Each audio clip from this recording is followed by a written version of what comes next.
Hello and welcome to Useful Idiots. I'm Katie Halper and I'm joined by Aaron Mate. Now, to understand why I'm joined by Aaron Mate, let's go to some breaking news coverage from our friends at the Vanguard. We've talked about Useful Idiots in the past. One of our bigger clips on this channel was when they initially actually got booted by Rolling Stone. Useful Idiots was originally a Rolling Stone podcast, but due to still seemingly unknown, mysterious reasons that Katie Halper refuses to tell us, they got excised, cut from the platform. Probably overstepped the line, had on some guest that was too controversial, or maybe Rolling Stone just decided they didn't want to have anything to do with them anymore after Bernie or whatever. Who knows? Anyway, felt only natural to bring you guys this breaking news. It looks like Matt Taibbi's going on book leave for a period of time. So he says, I am indeed stepping away from #UsefulIdiotsPod for a while with the excellent and far less senile Aaron Mate taking my place while I work on a book about thievery during the pandemic period, which I am super fucking excited about this. Everybody in our apartment, which is really just me, Gavin, and my girlfriend, but we were like, holy shit, Matt Taibbi's writing another book about fucking finances. Thank God. As you can see here, Aaron Mate responded and says, I'll be filling in on Useful Idiots for Matt while he's on book leave. Big shoes to fill, and not just because he's taller than me. See you Monday with Katie Halper. And I think he's a natural fit for to replace Matt, given the fact that they do share a lot of values politically and all that stuff. So yeah, some interesting news from the Useful Idiots world. Hopefully this works out well, and obviously best of luck. Good wishes to both Aaron, Matt, and Katie Halper. That was great coverage from the Vanguard, guys. Yeah. Thank you, thank you, and thanks for wishing us good luck. Thanks for wishing us good luck. That was thorough coverage. One correction, I mean, it doesn't matter, but I do push back more than once a month. And come on, guys. Yeah. And I didn't. I mean, honing. You're an experienced host. One thing I'll push back on is maybe I'm reading too into it and being defensive, but they suggested you were going to hone your skills as a host. I think those are honed. What's true is that you'll be able to. What I'm excited about, and no disrespect to pushback, but I feel like lots of times when people come on my show, they're able to be funny in a way that they're not able to be. Not like they're unable to do it physiologically or psychologically, but it doesn't fit as well in what they're doing. Absolutely. And then they get to come over. So, and I think we've already seen that you get to do that on this. To be honest with you, I get to be more myself on your show than I do on mine, which is a strange paradox, but pushback, it's at the gray zone. It's serious. We're talking about, usually global issues of war, sanctions, things like that. So it's just, there's no room for levity, really. So well, I mean, there's always room for levity. You've come on my show, we joke about it. But I know, I just thought on my show. Not your show. Right. Isn't. I don't know. Right. So I'm really excited to be here. I'm really thankful to Matt for giving me the chance to fill in for him while he's gone. I'm really excited too about his book. It sounds awesome, and I can't wait to read it when it comes out. And to be clear, I'm just filling in. Matt will be back, and he'll even be popping back in. Yeah, he'll do pop-ups while he's writing the book. Yeah. Now, Aaron, are there any conflicts of interest that you want to disclose? Oh, yes. Well, look, it's 2022. I want to be fully transparent. There have been allegations made about me publicly before by some very esteemed journalists about me being paid by foreign governments, including Russia and Syria. So in the interest of transparency, I just want to come clean about a major conflict of interest I have actually with this show, which might have serious consequences. When Useful Idiots went independent, when you guys left Rolling Stone, as the Vanguard guys mentioned, and you joined Substack, usefulidiots.substack.com, I immediately signed up, which means now that I'm hosting the show, I'm not only the temporary co-host, but I'm also a patron of the show. So I'm basically funding myself here. Yeah. Which I don't know how you feel about that, Katie. I don't know. But that's a pretty big conflict of interest. It is. Yeah. You're a donor. I'm a donor. Yeah. You're a donor to your own show. Yeah. So everything really I say on the show is tainted. Right. With my own money. We're going to have like underneath on YouTube. In fact, I'm not our decision. Now that we've confessed to this, YouTube's going to do it. It's going to be like, what is it? What do they say? State Russian. What do they say for RT stuff? Like, state sponsored media Yes, it's going to be Mate sponsored media. Mate sponsored media, exactly. Yeah, better to get out in front of it. That's what we just did, guys. We got out in front of it. Hopefully you won't have to resign today. I hope this is not my last show. That would be, but this could become a major scandal. It could be. So Yeah. I am treating this as if this is my last show. Right. And so it's going to be emotional. It's going to be, but we're going to get through it. We're going to get through it. It's going to be a roller coaster of emotions. Yeah. It's going to be, you're going to be having your first show, potentially your last show. There's an element of mystery because we don't know. You're going to be walking on eggshells. You don't want to say anything that reveals your, awkward funder relationship with the show. I will do my best for it not to taint my work here. Yeah. Maybe we'll have to cancel that. We don't want your money here. That's blood money. Anyway, again, thank you so much, Aaron, for doing this. People already like the Monday morning. So thanks so much for your positive feedback. Should we jump into it with the 4 basic food groups? Do it. Now, for people who are just joining, now there may be some Mate fans out there who are just here because they like Aaron Mate and they don't usually watch Useful Idiots. So for those of you just joining, we do something called the 4 basic food groups, which is Democrats suck, Republicans suck. Isn't that weird? Isn't that terrible? And the reason we do that is because Matt Taibbi's father had a colleague, a reporter, who said that all news stories can be broken down into 4 things. And that's Democrats suck, Republicans suck. Isn't that weird? Isn't that terrible? So that's how we start off the show. So we're going to start with me. We alternate every week, but this week I have Democrats suck. So if we could just go to this Business Insider story about big friend of show, Joe Manchin, who we thought was unable to stop masturbating, but it looks like maybe he's going to be able to stop. We'll see. New year, same demands. Joe Manchin will consider supporting Biden's agenda if monthly child tax credits get an income limit or are removed altogether. This is like a pretty amazing thing to object to. I mean, it's pretty sadistic, right? Like literally, this is something that if you have, it's a tax credit for when you have a child, right? The idea is that you get more money to be able to take care of your kids, basically. I'm just going to read out the article. While Democratic lawmakers were disappointed to end 2021 without passing President Joe Biden's sweeping climate and social spending package, many of them remain confident that they would get it done in the new year. But West Virginia Senator Joe Manchin, the centrist Democrat holding out on the package, doesn't appear to be easing up on his demands. Axios reported on Sunday that Manchin was open to revisiting negotiations on the Build Back Better agenda if the White House removed the monthly child tax credit payments from the package completely or significantly lowered the income cap for eligible families, citing people familiar with the matter.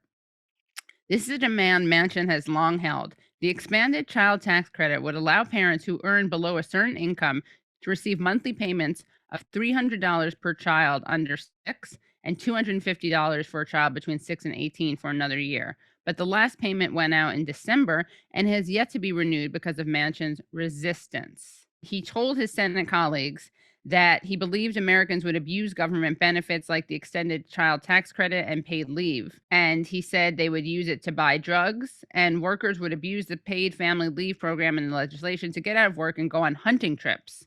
So this is interesting. Why is Joe Manchin concerned with this tax credit? What is he worried about? Well, apparently, Aaron, it's because of the crackhead daughters. Okay, he apparently he relayed in a meeting. There was a meeting with about a dozen advocates at Manchin's Charleston office in September. They were talking about this, and according to someone who was present, this is what she said happened. He said he's gotten phone calls from one grandmother specifically talking about her crackhead daughter. He used the word crackhead 3 times, talking about her crackhead daughter running around using the child tax credit to buy drugs and get high instead of it going where it needs to go. So, first of all, can you imagine Joe Manchin saying, well, I got a call from a constituent and her crackhead daughter is spending this money irresponsibly because she's a crackhead. We can't let these crackheads. I mean, I'm just imagining how we could use it 3 times, honestly. But it's just it's so sadistic because, first of all, there's no evidence for what he's saying. And you can always imagine the worst case scenario in any kind of, with any social safety net, right? We don't deprive people of Social Security because we think someone is going to go and like waste it on drugs. It's just so, it's like just the optics of it. Punishing children is pretty bad. He's projecting, first of all, because he spends his money on what, Maseratis and yachts. Yeah. Right. So he's he looks at people, I think, through the same lens as he looks at the world. But people aren't like him. People are actually struggling to put food on the table. And as you say, I mean, this line has been debunked. There have been studies done. Right. It's true. Vast majority of this money goes towards things like food and school supplies. And what he's saying is he wants to push millions of kids back into poverty after millions, I think something like 9 or 10 million children were lifted out of poverty because of the expanded child tax credit. He's saying that's too much. He wants to push many millions of those back into poverty. It's as you say, sadistic. It's sadistic. Like, he's not, I think he's hinting around at it. I don't think he wants to openly state this. I mean, he stated it in meetings, but it's also the type of thing that, you know, Republicans say this stuff out loud. Like Louis Gohmert, remember, he was talking about how like poor people use food stamps for king crab legs or something. Yeah. You know? But, well, I mean, it's been a trope forever. I mean, Reagan had his whole thing about welfare queens. Right, exactly. Spending their money on Cadillacs. Yeah. I mean, this is just like, this is what the ghouls of both parties have been saying for decades. But it used to be much more of a Republican thing. So actually, we should tip our hat to Joe Manchin for showing such bipartisan cooperation in his hatred of working people and poor people. Yes. Yeah. Yes. So I think it's a pretty good Democrat suck, right? I think that's a quintessential Democrat suck. I mean, it's hard to suck more than trying to push millions of kids back into poverty. Yeah.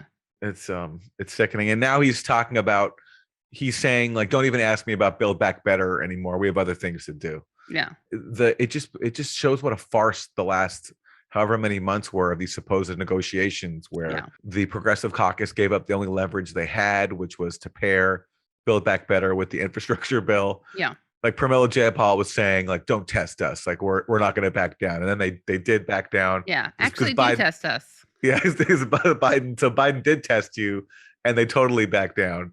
And so they passed the infrastructure bill. And then Mitch was like, you know what? I can't do it. I'm sorry. Can't do it. I'm sorry. I tried. Yeah, we played that video of him confessing that he couldn't do it. And remember, we should also keep in mind that that Manchin and Sinema, while they are villainous, they're part of the rotating villain game. So of course, Biden could do more if he really wanted this. Absolutely. And so we gotta, we have to make sure that we share our just like Manchin has hatred for children. Contempt for children, we want to make sure that our contempt is appropriately applied to not just Manchin and Sinema, but to the Democratic Party as a whole, with a couple of exceptions. And Biden, we're on to you if you want to make this happen. Same thing with you, Schumer, Chucky. We're on to both of you. So all of you guys suck. So that's my Democrat suck. All right. So my Republican suck is, I don't know if you saw this, but there was this huge traffic fiasco in Virginia where people were just stuck on the roads for hours and hours and hours and hours and hours, including Tim Kaine. Including Tim Kaine, right, who was stuck. I think he said he was on the road for 27 hours. 27 hours, over 27, yeah. Dana Perino of Fox News came in with the take that I thought was so funny. It's been going around, but this was her spin on what the problem was and how to fix it. I want to point out one thing that I do not believe has been said yet. I talked to a state legislator there in Virginia, and he pointed out to me that in the last several years, many on the left made a decision that local sheriffs should not be allowed to have military-grade equipment, right? Because they said that was a bad symbol and that it was too militaristic and authoritarian. But imagine if they were still allowed to have the equipment that they had just a few years ago. It probably would have come in very helpful today. Do you hear that, Katie? It's a good point. If cops could have, even more lethal weapons and like armored vehicles, the traffic will be flowing in Virginia. People would be, getting to work in no time. Yeah, they could just roll through there, like shoot about. I mean, I don't know. There's so many possibilities. They could probably total some cars, right? Total cars, blow up, like make the snow explode so that it spreads to a wider location. Yeah. It's kind of like a decongestant by lethal force. Yeah. Yeah. And the irony, of course, is that I think, if you're trying to find a real culprit in terms of inadequate spending, had the US government not be spending, billions of dollars every single year to enrich the weapons contractors who mostly live in Northern Virginia, there'd be money for infrastructure and equipment to clear the roads. Right. That wouldn't be going to the police, but to, local public services. Yeah. Even like a whole department, just for that, because there'd be money, because instead of spending all this money on useless machines of war, we could pay for infrastructure in this country, and snow removal could be just one thing.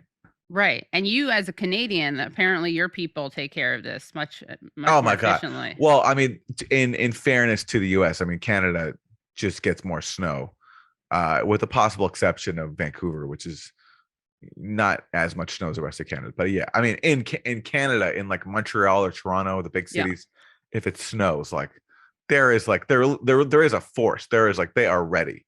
Yeah. And they are clearing the streets constantly. Right. Yeah.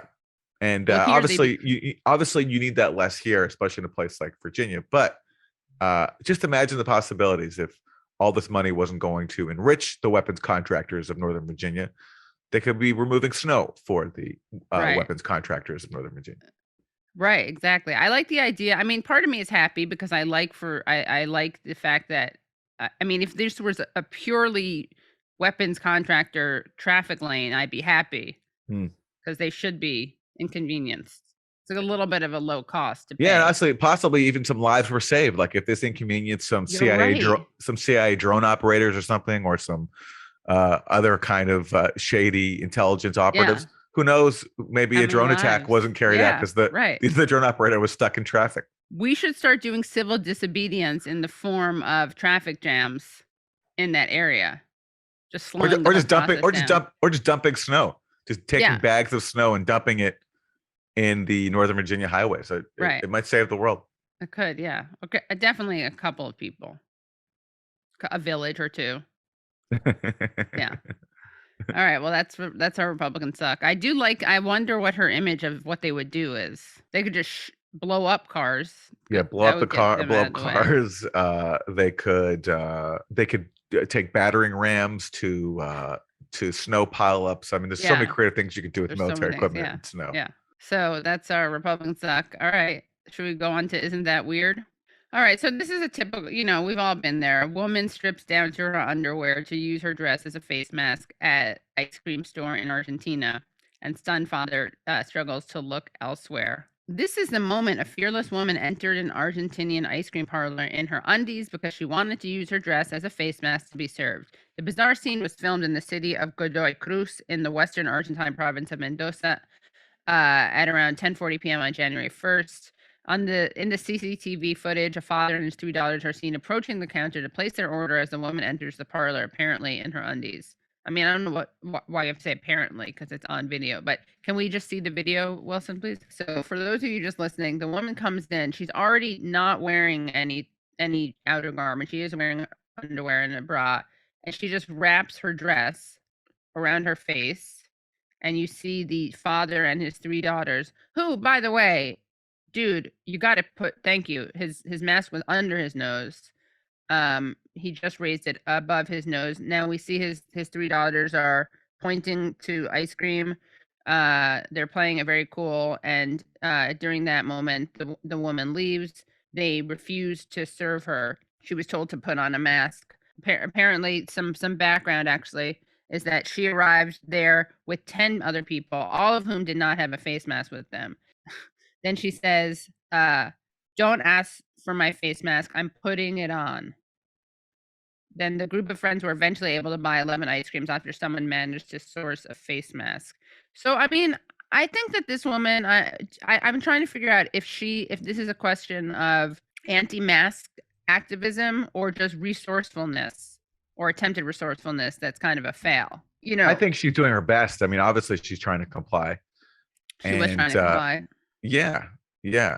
And she and obviously she's with 11 people. That's a big crew. So big crew. They really wanted ice cream, obviously.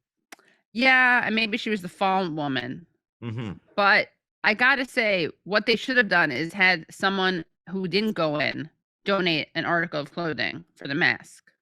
That's a good point. You know, like there probably was a person, and also that's a big commitment, a dress. That's one and done. You know what I mean? You want someone who has a shirt on and pants, or a shirt and a skirt. You know, then that gives you the opportunity to not be totally naked. So I think maybe she's just an exhibitionist who used the COVID mask as an excuse. In which case, you know, Shame we're on about her. to be. I mean, in which case, this could spark a worldwide movement of Right. exhibitionists everywhere, hiding, peeling it no pun off. Yeah, intended. this could spark a whole new movement. We've seen the anti-mask movement, the anti-lockdown movement. Right. This could spark the exhibitionist movement, using the pandemic As an inspired by this excuse. woman as an opportunity. Yeah, right. We shouldn't, You know. what, we should censor this whole episode because I don't want to give anyone ideas. But we shouldn't, and we should warn children everywhere to cover your eyes when you walk outside now. You know. Yeah.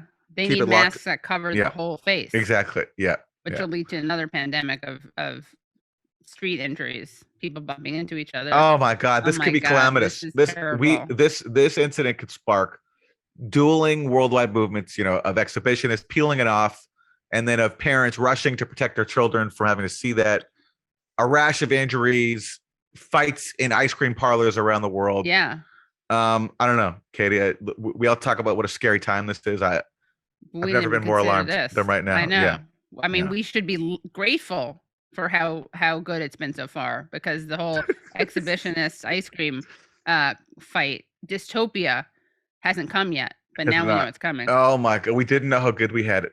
We did I think- not know. I think the how one good we thing had that it. would help all those injuries would be if we had more military grade weapons, though. There we go. That's There we true. go. You're right. That's right. So then they That's would right. because they would threaten people to redress. Yeah, like I mean, it's well known the only way to stop an exhibitionist is to threaten them with military grade equipment. Yeah. You know, they're so Committed. fervent in their beliefs. They're so Yeah. committed to the exhibitionism that they can't be deterred unless there's a threat of military force. Yeah. I guess we should thank this woman for, well, let's see. Should we thank her or curse her? Yeah. Hero or villain. I mean, that's Hero or villain? Yeah. Exposer of the truth. Do we credit her for exposing a problem that's just under the surface, or is she going to lead to copycat crimes? well, I'm gonna credit you for those great puns there, Katie. Thank you. Yeah, She's under really the- unmasking this exactly. movement. Yeah. Yes. Yes. Hiding behind the pandemic. All right. Well, that's our Isn't That Weird? Aaron, what do we got for Isn't That Terrible? Or isn't that terrible? It's called Crocodile Bites Man Taking Selfie with Plastic Croc. This is a troubling incident, but one that we have to see. We just got to see it. Wilson, you have it? So it says Distressing here- content warning. And it says here a tourist was attacked by a crocodile at an amusement park in Cagayan de Oro City, Philippines. Nehemias Chapada, 68, had climbed into the reptile's pool to take a selfie, mistaking the animal for a realistic plastic model. The man suffered several broken bones and 8 bite wounds. Lagi pa sa crocodile. Ala, nagdugo na! Nagdugo na siya, tabang! So I don't know why. No, It's nagdugo si- I mean, it could be Di more pa sa terrible. crocodile. He escaped Lagi pa sa crocodile. when he Na, climbed into the nagdugo pool na to siya, snap a tabang! selfie with 12-foot reptile. Sorry. He did manage to get away. But not before the croc's massive jaws left their mark. Can you imagine going into that pool, thinking you're going to take a selfie with a huge plastic crocodile, only to see it's a huge actual crocodile? I mean, that's so scary. By the way, just small note to the New York Post. It's a compelling enough story. We don't need that music on top I of know, it. true. You know, right. let's get the raw footage. Right, we just need the raw footage. It's more effective that way, A actually. lot more effective. Yeah, You know. more chilling. But yeah, look, let's make this a PSA. You know, do not, if you're going to an amusement park, do not climb into a pool. No matter Right. whether you think that, you know, the reptiles are real or not. Just Yeah. don't do it. You know, stay Err away. on the side of caution. I mean, in his defense, I gotta say, it is a kind of weird thing to have an amusement park. I almost now I would never have done that, but it is a little bit of a weird thing to have an amusement park. Like if this guy were at a zoo, it would be totally indefensible, inexcusable. That's just incredibly stupid. Yes. Now I don't know though if this is something that's maybe in the Philippines, maybe amusement parks typically have this. I'm not sure. But so we should do a PSA to both him and amusement parks. Try not to have killer animals at amusement parks. I think that's fair, right? Like Yes, he probably thought it was a ride. Yeah, I mean, he went in there. He saw what he thought was a very realistic plastic model. I guess the croc wasn't moving, right? Which which they do, right? So I could see how that setup. It was actually a setup. Isn't that terrible? Is the setup? He's not, and you see him bleeding a little bit. But if you also, Wilson, if we could rewind the video and watch it again, you're going to see another piece of kind of mitigating evidence. I'm increasingly blaming the amusement park. I feel bad. I victim blamed. Now pause it pause it. Okay, right there. What do we see there? We see it looks like a plastic huge turtle, right? Now that's not a real turtle, right? Who knows? That could be real. It could be a real turtle who's very still. Right. But I think it may be a fake turtle. In which case that only created more evidence for this poor guy. He's like, I'm at an amusement park. I'm not at a zoo. Here's a huge turtle. Right. That I could pose with. Right. And also a huge crocodile that I could pose with. But does he think it's part of a ride to go into the pool? Certainly, if the turtle is fake, let's not put a fake turtle by a real reptile. That's definitely a good takeaway. Yeah. And look, thankfully, this could have been way worse. That could have resulted in a fatal injury. Yeah. Chomp. And so, geez, but or loss of hand, loss of limb. I mean, there's a lot of room between what happened and what could have happened. Yes. Yeah. But maybe he can sue. I started out blaming him, and I feel maybe he can sue I would sue the amusement park. Certainly, if this were in the U.S., I mean, there would be lawsuits galore right now. Yeah. I don't know if when you go into an amusement park, if you sign away your rights to sue. Right. Yeah. If I was running an amusement park, I would definitely make everyone do that. Yeah, because, I would too. It's just so many things can happen in an amusement park. I mean, without putting live crocodiles that give off the vibe of being fake. Oh, absolutely. Yeah. Falling out of roller coasters, Ferris wheels breaking, all that stuff. Yeah. Yes. Do you like amusement parks? I can't remember the last time I went to one. In Vancouver, where I grew up, we got our first amusement park with this thing called Expo 86. And every few years there's the World Expo, and 86 was in Vancouver, and it was pretty cool. It was pretty cool. It was pretty exciting back then, but that was a long time ago. And now I haven't been to one in a long time. And I've thought about, if I became a parent, would I want to bring my kids to Disneyland? Is that a positive experience for a child, or is this is this exposing your kid to like a capitalist dystopia essentially? Right. But I shout out to parents every year who have to confront that dilemma. Yeah, have to make because kids are bombarded with ads basically trying to get them to go to Disneyland. Yeah. And that's got to be tough to resist. Or Disney World. Yeah. I like water parks.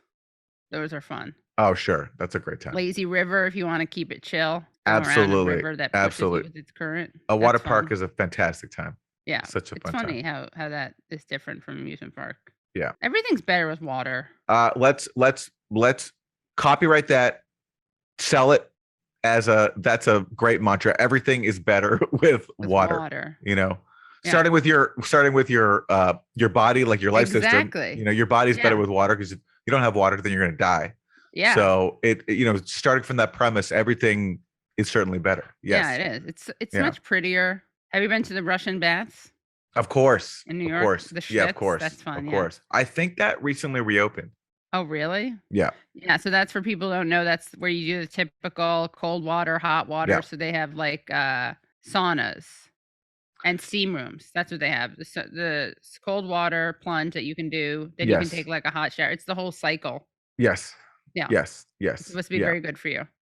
It's great. It's great, and it's run by a bunch of very eccentric Two Russian brothers yes who hate each yeah. other. Yes, apparently, yeah. You can't use, they have Groupons, and you can't use like Boris and David, I think are their names, and you can't use like the Boris Groupon days that David is running the spa, and you can't use the David Groupons days that Boris is running the spa.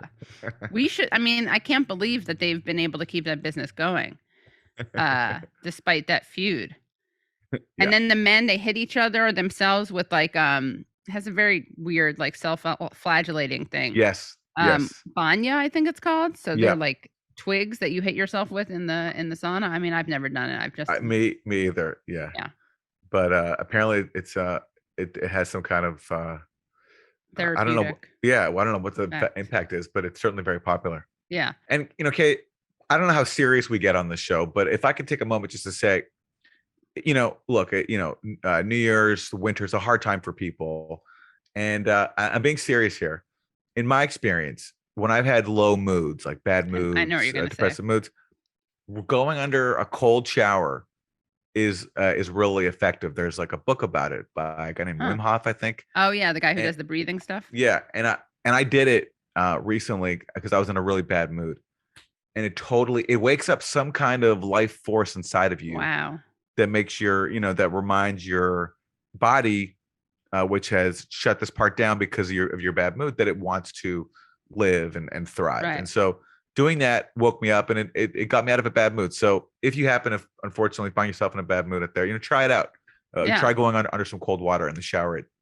It's effective. But then if you like make it warm, does your bad mood return? Yes. Yeah. Right. Yeah. Your body punishes you for trying to seek some relief. So yes. Yeah. Yes. No. We should do an experiment. We should do one day. I'm going to do Useful Idiots post cold shower. Well, I have to get into a bad mood first, but yeah, I'll do it too. Okay. That's easy enough to do. Yeah. And we'll be, nothing but just cheery and positive, and every single word is going to be a word of upliftment and of inner peace and equanimity. Yeah. Sounds like every show. Yeah. That was great. That was the 4 basic food groups plus some life hacks and tips. And we are now going to bring on our guest. We are so excited to bring on this very smart and funny man, David Cross. You know him from so many things. Mr. Show, Arrested Development, small part in my favorite movie. One of my favorite movies, Waiting for Guffman. His most recent comedy special is Oh Come On. And I'm speaking of none other than David Cross.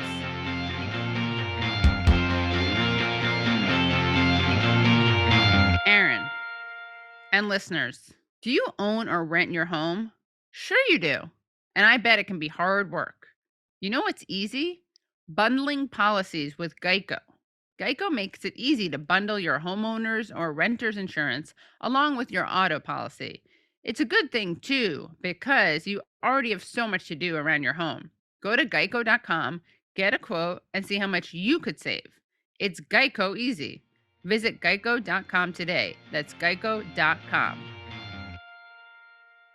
Welcome. Thank you so much for joining us, David Cross. So excited to have you joining us. Thank you. Tell us what you are up to right now. Well, I'm just finishing putting the final touches on the post of a special I shot, stand-up comedy special I shot in November. That'll be coming out in February. I want to say February 12th. It'll be available, it'll be available on my website, officialdavidcross.com. It's called I'm From the Future. And I have no idea when this thing is going to air. I guess air isn't really applicable anymore, is it? Yeah, what do you well, it's not like, because it's not like television. It's not. Yeah, it's not. Yeah, so when it'll be released. When this podcast will stream. Yes. February 12th, available. I'm From the Future, officialdavidcross.com. There you go. Thanks for letting me plug. Yeah, of course. I was gonna say, I'm caught up on all your specials, and of course, huge fan. How do we even ask you about this release from I'm From the Future, which is from the future? Mm-hmm. Like, how do you talk about that without spoiler alerts? Are we allowed to ask you about some of the content? Oh, sure. Yeah. Okay.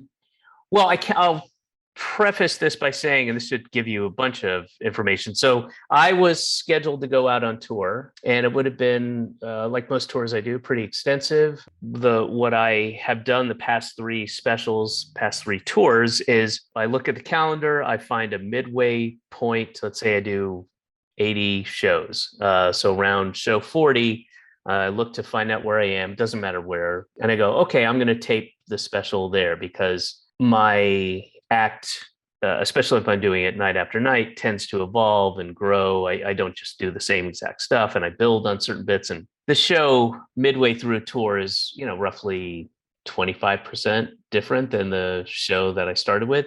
And then at the very end of the tour, I'll pick, again, doesn't matter where, I'll do the last 2 or 3 dates. I'll tape those sets, and then that'll be the audio portion that comes out. Same name, same special name, but the audio portion will be 30% different than the TV taping. So I wasn't able to do that this time because I had to cancel the tour, which I've never had to do. Very, very disappointing, because it's one of my favorite things in the whole world, is going out and touring and doing stand-up all over the country, all over Europe. So much of what I was doing, or a good chunk of it, was stuff that I knew I wouldn't be doing, let's say, a year and change from now, when I could get back out on the road, because it just wouldn't feel topical or relevant. There were some things that happened that I talk about that aren't current events, things that happened in my life that would also feel weird doing it a year and a half later. And so I didn't want to just lose that material. So I kind of scrambled and put together as quick as I could a production team, and I don't know if you're familiar with the Bell House in Gowanus. Yeah, of course. Yeah. Great venue. Played there, a million times. And I was able to get a couple nights. They were kind enough to squeeze me in. I got a couple nights. I got some cameras, some producers, some mics, and shot it. And that's what is out. That's what's coming out. It's called I'm From the Future. One of the things that's up until recently has really been a third rail, and it's kind of changed, is the Israel-Palestine issue. And I saw that you tweeted, when Andrew Yang tweeted his very embarrassing, this word gets overused, but it really was cringy.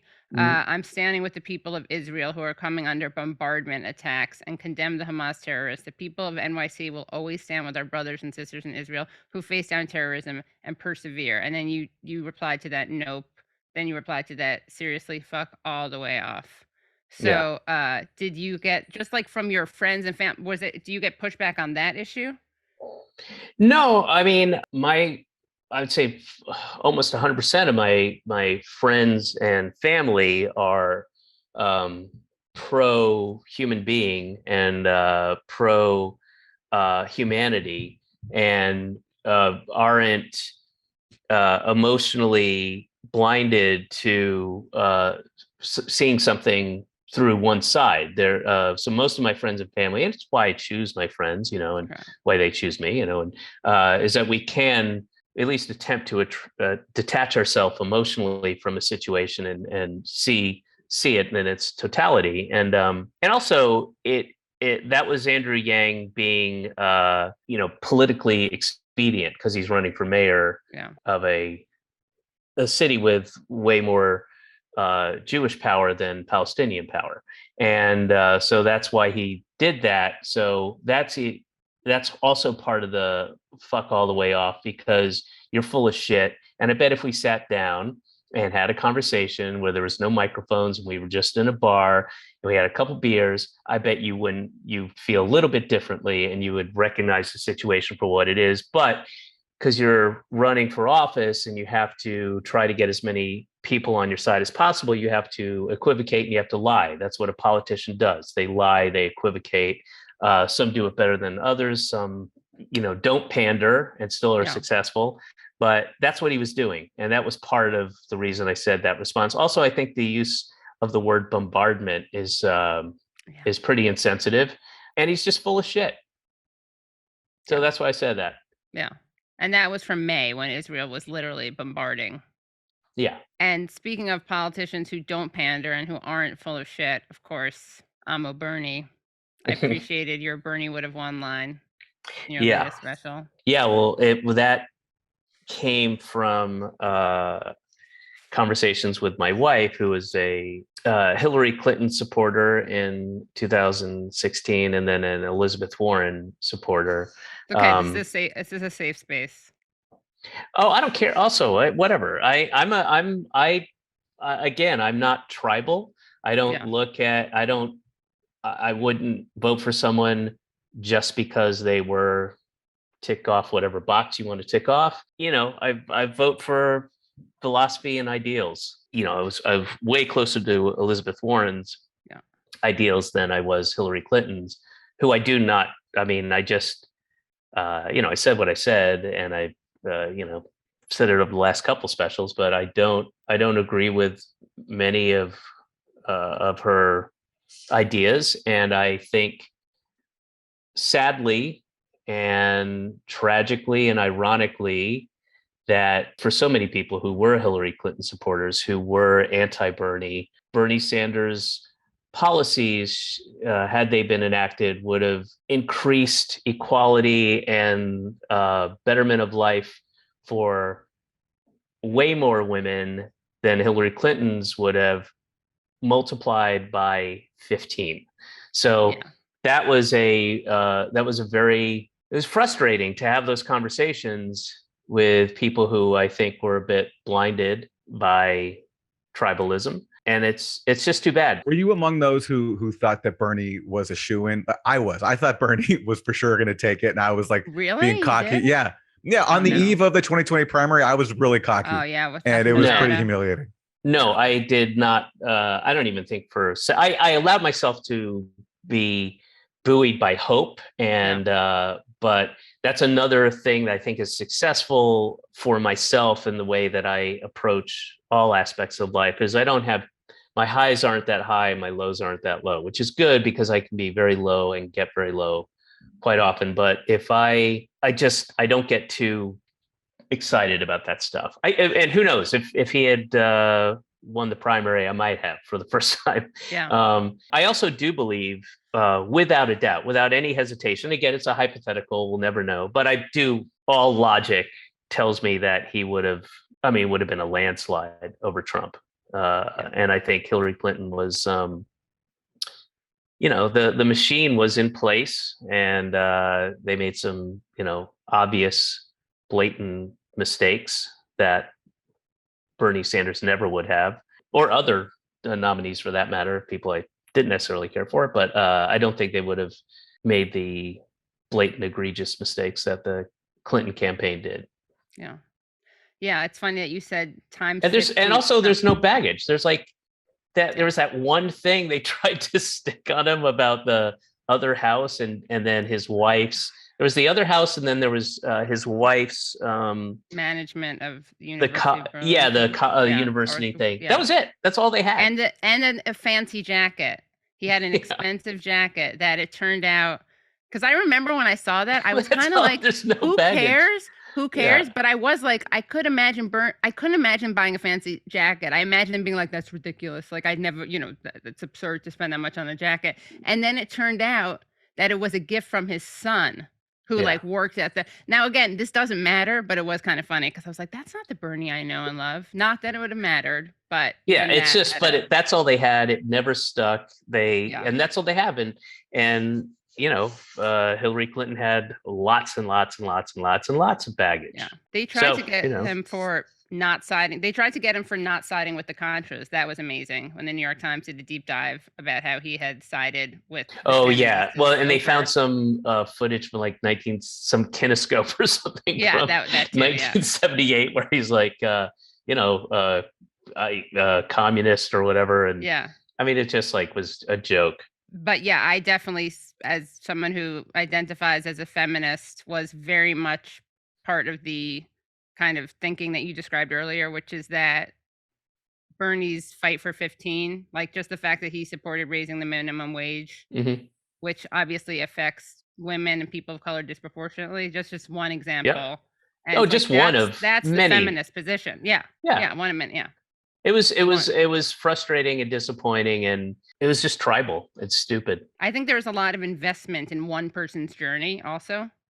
And can I also just I want to qualify this as I'm talking about folks who liked, if you just wrote down the ideas on a piece of paper, and I'm not even talking about people who were put off by his personality, or really truly liked Hillary Clinton and were truly centrists. Whether that's a whole different argument. I'm talking about the feminists, both male and female, the people who are hardcore, like these are things I believe in, and that's why I'm with her.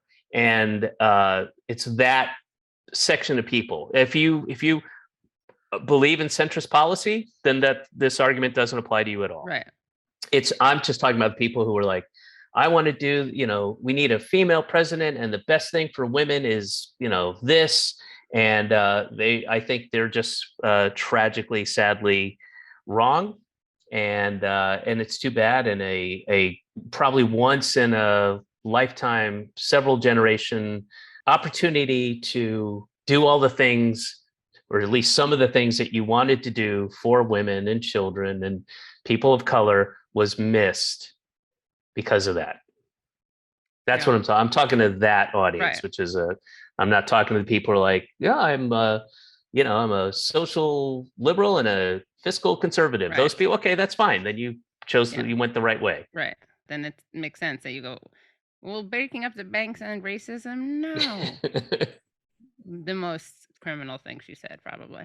Matt wanted to know this, our producer. What your thoughts on the sketch from Bob and David, where you tried to get a cop to get aggressive and you wore blackface, and that's removal from Netflix? Well, I thought that was disappointing, and it speaks to that there's no real. We don't have time or patience or even a desire to have a discussion, a rational, logical, intellectual discussion about something, and people will just say out of fear or emotion, just say, no, you can't see this, we don't want to upset anybody, we don't need to rock the boat. And again, it's capitalism. The sketch in no way condones blackface. It's making fun of a guy, the measures a guy will go to, and then of course the one asshole in the bit is the white cop, because he's dealing with a black cop. I mean, when you try to intellectualize comedy, you take all the comedy out. And to me and to Bob, it was pretty obvious. We're both thoughtful people, but if you don't think about it, then all you're seeing is a guy in blackface. So there's no context to it. But I learned several years ago that, and it's probably the kind of most dangerous part of all of what the discourse is now and has become, that is to say no discourse, is that people are not interested in context at all. Context is extremely important, but people don't care. They just don't care. It steps on the thing they choose to see or choose not to see. So context doesn't matter anymore. And context is everything. So you've lost any ability to rationalize something or discuss something, because people just aren't interested in context. Yeah. You think it's having an impact? Is it constraining, you think, people's sense of freedom to do the comedy that they want, or is the fear about that being overblown? Well, it's both. I mean, it's definitely, people have talked about it. The comics have said, I can't say this thing anymore. I can't do that thing anymore. But I would say to those comics, then you're just being a pussy, and that's on you. You need to either figure out how to say the thing you want to say, and maybe you have to dress it up a little bit more than you normally would like to, but you can still say the thing you want to say.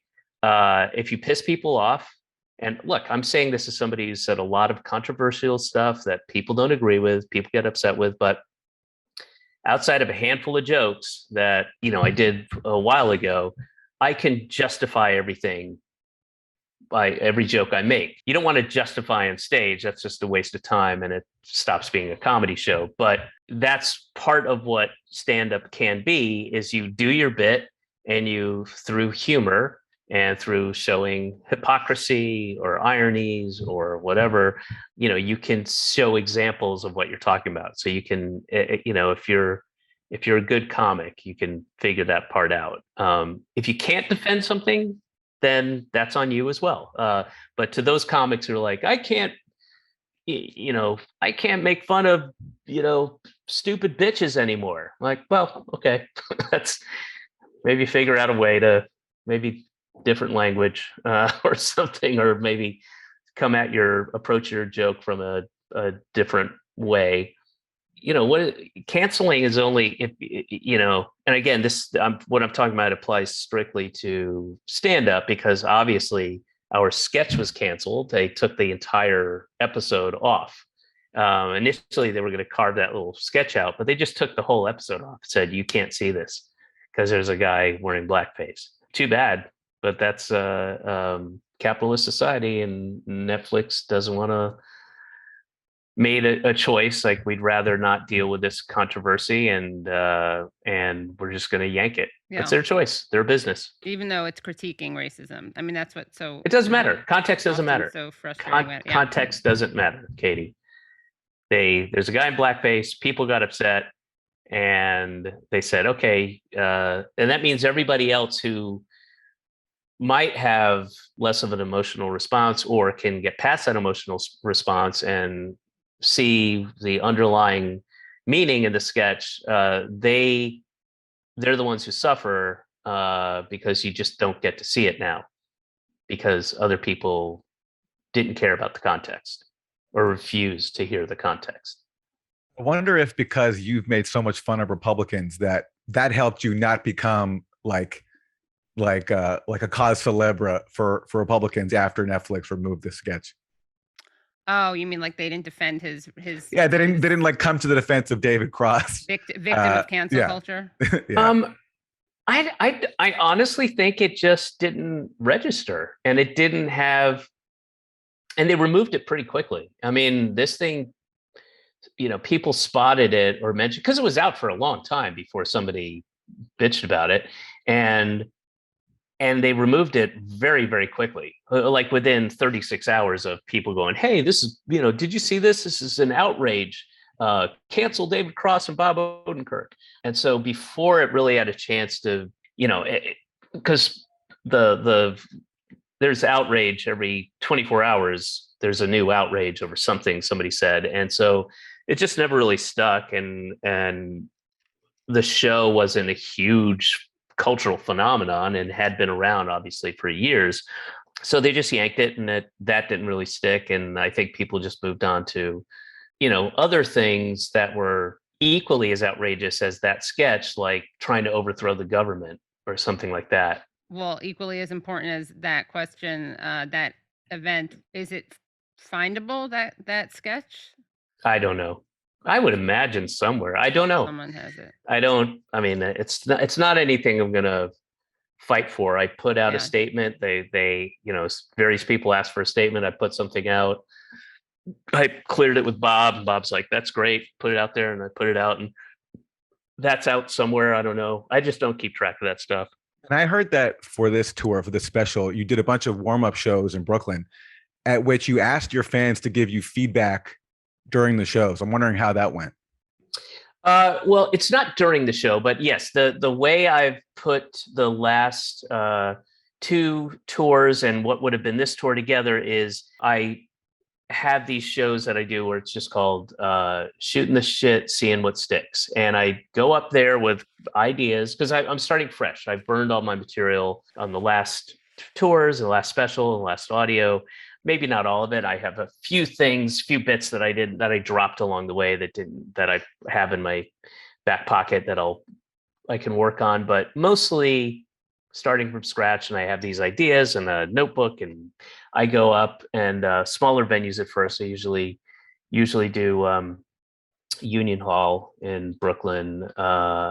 And I'll just kind of do a residency, do 1 or 2 shows a week for a couple months and tape the sets. And at the end, I'll kind of like sort of riff on a bit, and it's a dialogue with the audience. And I go, well, that didn't really work out.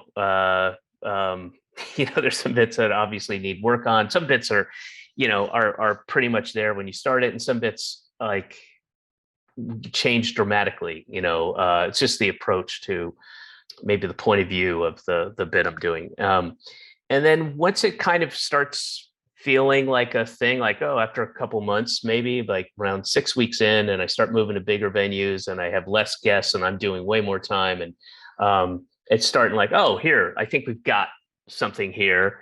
It's developing a personality, and then that's kind of phase 2, and that's really where I'm talking to the audience, going, what do you think? Is this bit too long? Is it too mean? Is it, whatever? I just talk and do kind of Q&A at the end of the show. And then kind of part 3 is when I really feel like this is what I'm going to do. I've got all the bits, and now I have to sequence them, which is a very important part of putting a set together, is what comes, at least for me, what comes where, finding segues to bits, the kind of crafting the emotional tone. Like, I don't want to be too angry here, and I don't want to be too silly here, and I want to be silly for this amount of time and angry for this amount, trying to weave it all into one kind of feeling. And that's where I really start asking questions, because it's about sequencing at that point. And how was the feedback? Was it helpful? Oh, always. Yeah. I mean, I know everybody says this, and it's obviously subjective, but I've got the best fans. I mean, and I get each time I get people who come out to 3, 4, 5 different shows over the course of whatever it takes, like 3 to 5 months to put a set together from scratch. And the show changes dramatically, as you might imagine, as I start working on bits, and where it's less free form, and they're very helpful. And they in fact, it was the audience that named the last 2 specials I did. They're the ones who came, because I would come up with a bunch of names that are always too pretentious or too punny. It's either a dumb kind of dad joke pun, or it's really pretentious, and the audience lets me know. So the last two specials were somebody from the audience said, "Why don't you call it Oh Come On?" And everybody would applaud and go, "Yeah, great, good. That's much better than my bad idea." Yeah. Anything else you want to make sure that we mention? If you want to come see me, I will be tomorrow, roughly around 2:20 in the afternoon. I'll be in the meat aisle at the Key Foods on Fulton, and I may be a few minutes off on that, but I will be there. I'm going to make chili for the family, make a big old pot of chili, which is one of my specialties. My daughter requested it, so I'll be in the meat aisle. Well, this is going to air later, so I will have been at the meat aisle at the Key Foods. So apologies if you missed me. Don't go there now when you're here. This is a little like pre-taped call-in show. Yeah. Yeah. This is you from the future. Yes, I'm from the future. Oh yeah, check out I'm from the future, officialdavidcross.com, and I hope you enjoy it. Thank you so much. This was great. All right, guys. Well, thank you so much. Stay safe. Yeah. And be good. Yeah. Thanks, David. And to hear the rest of the interview, please go to usefulidiots.substack.com. That was great. That was awesome. What a thoughtful guy. I've been Very a fan of his thoughtful. for a long time. It was cool to hear him talk about what he's doing. And I'm excited to see his new special. I've loved every one of his that I've seen. Yeah, me too. I love his Hi Hitler joke from So funny. It's so funny. Yeah. We can't do it, but that's a great bit. That's a great bit. Yeah. He's very talented. It's really cool to see him in The Deep Divide, which is about a naturalist search for a species And so that's a dramatic role, right? It's not it's a a comedy. dramatic role. Yeah. And it was very physically trying. Like he really goes in the water. I was listening to an interview he did on that. But yeah, really funny, really smart. I wonder I had so many more questions, but we don't have all day. We'll have to have him on again in the future, from the future. Yeah. In the future. I just sent a picture to my family of David Cross to say we were interviewing him, and my mom sends back to the whole family, "Oh, cool, the anal rapist." And my dad's like, Oh, "What?" yeah. But thanks, guys, so much for watching. Make sure that you rate and review us on iTunes. You can find the podcast wherever you find your podcasts. Subscribe to us on YouTube by hitting subscribe and then the bell. Join the Substack, usefulidiots.substack.com, and you'll get great paywalled exclusive material. Like me, as I disclosed at the beginning of the show, you can join me in being a member. Exactly, yeah. Not just a co-host, also a member. Also a member, exactly. Hello, thank you so much for listening to and watching Useful Idiots. For full episodes and extended interviews, please subscribe at usefulidiots.substack.com. You can subscribe on YouTube at youtube.com/usefulidiots for clips, live streams, and full episodes. Also, subscribe to us wherever you find your podcast. Follow us on Twitter at UsefulIdiotPod and use the hashtag UsefulIdiotsPod. Join us Mondays at 10 a.m. for the Useful Idiots Monday Morning Show, where we discuss the Sunday morning news shows so you don't have to watch them.